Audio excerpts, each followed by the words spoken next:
Frustrated with the Editor Library DLL crash ruining your 3D rendering?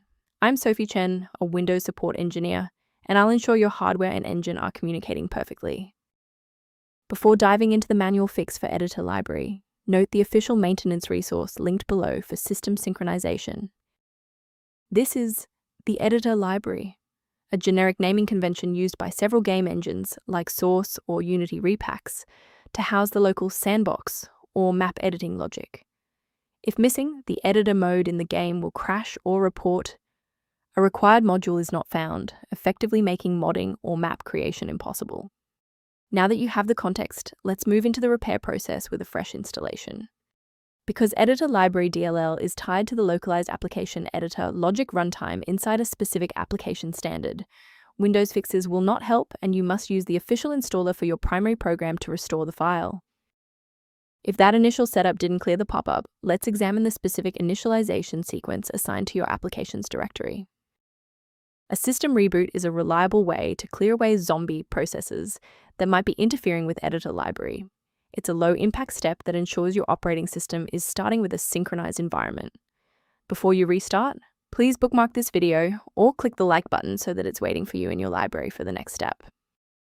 If you're still stuck after the reboot, stay with me. We're going to try a more targeted approach now. You can pause the video whenever you need to follow along. Since that library file is still unresponsive after the restart, we'll run a repair on the coding environment. First, go to Control Panel, then select Programs and Features. Second, find every Microsoft Visual C++ redistributable, 2005 through 2022. Third, right-click each and select Change, then select Repair. If that fails, download the latest all-in-one VC++ redistributable package from Microsoft's website.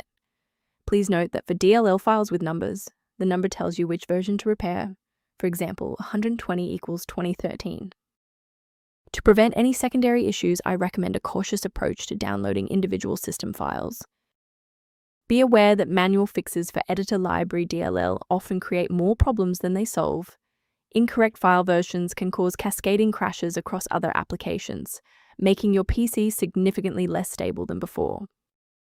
To complement these security best practices, you may want to consider using a diagnostic resource to help manage your system's library references.